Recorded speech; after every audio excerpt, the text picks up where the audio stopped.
नमस्कार, स्वागत है आपका हमारे चैनल में। अब खबरें विस्तार से। दिल्ली शराब घोटाले केस में तिहाड़ जेल में बंद मुख्यमंत्री अरविंद केजरीवाल बीते कुछ दिनों से जिस चीज़ की मांग कर रहे थे, आखिरकार वो मिल गया।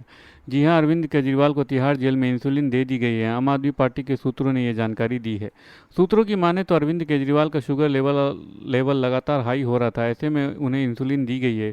बताया गया है कि अरविंद केजरीवाल का शुगर लेवल 320 तक पहुंच गया था। बता दें कि एक दिन पहले अरविंद केजरीवाल ने तिहाड़ जेल प्रशासन को खत लिखकर इंसुलिन की मांग की थी।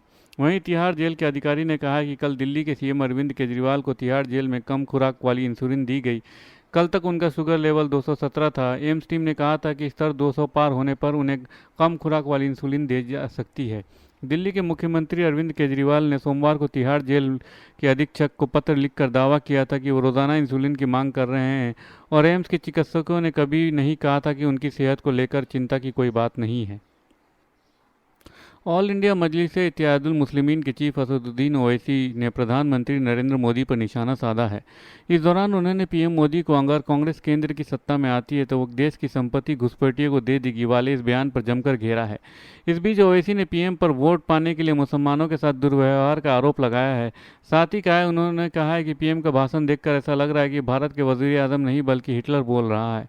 मीडिया रिपोर्ट के अनुसार असदुद्दीन ओवैसी ने नरेंद्र मोदी के बयान पर कहा है कि आप प्रधानमंत्री हैं, आप इस देश के प्रधानमंत्री हैं, आप देश के वजीर आजम हैं, कोई चौपाल के नेता नहीं हैं। ओवैसी ने कहा है कि पीएम बोलते हैं हम ज़्यादा बच्चे पैदा करते हैं। उन्होंने कहा है कि क्या आपके 6 भाई नहीं हैं, अमित शाह की 6 बहन नहीं हैं, अफसोस है कि आप देश के प्रधानमंत्री हैं। लोकसभा चुनाव के लिए समाजवादी पार्टी ने एक और लिस्ट जारी कर दी है। इसमें कन्नौज और बलिया सीट से प्रत्याशियों का ऐलान कर दिया गया। अखिलेश ने कन्नौज से अपने परिवार के सदस्य और लालू प्रसाद यादव के दामाद तेज प्रताप यादव को टिकट दे दिया है, जबकि बलिया से सनातन पांडे को मैदान में उतारा गया है। कन्नौज सीट को लेकर बहुत दिनों से समाजवादी पार्टी असमंजस स्थिति थी और कहा जा रहा था कि खुद सपा मुखिया अखिलेश यादव इस सीट से चुनाव लड़ सकते हैं। हालांकि अब क्लियर हो गया है कि अखिलेश फिलहाल लोकसभा चुनाव नहीं लड़ेंगे। उन्होंने अपने भतीजे को अपनी पुरानी सीट से मैदान में उतार दिया है। मालदीव के राष्ट्रपति मोहम्मद मोइजू की people's national conference PNC party ने संसदीय चुनाव में प्रचंड बहुमत हासिल किया है। इस जीत के बाद मोइजू ने एक बार फिर भारत को तेवर दिखाए हैं। उन्होंने कहा है कि हालिया चुनाव के नतीजे ने दुनिया को यह दिखा दिया है कि मालदीव के लोग अपने भविष्य चुनने की स्वच्छता चाहते हैं, न कि किसी तरह के विदेशी दखल। चीन समर्थित मोइजू की सत्तारूढ़ पीपल्स नेशनल कांग्रेस पार्टी ने 93 में से 68 सीटों पर जीत दर्ज की है, जबकि गठबंधन में उनकी साझेदार पार्टी मालदीव नेशनल पार्टी ने एक और मालदीव डेवलपमेंट अलायंस ने 2 सीटों पर जीत दर्ज की है। मोइजू का यह बयान संसदीय चुनाव के नतीजों के एक दिन बाद ही आया है।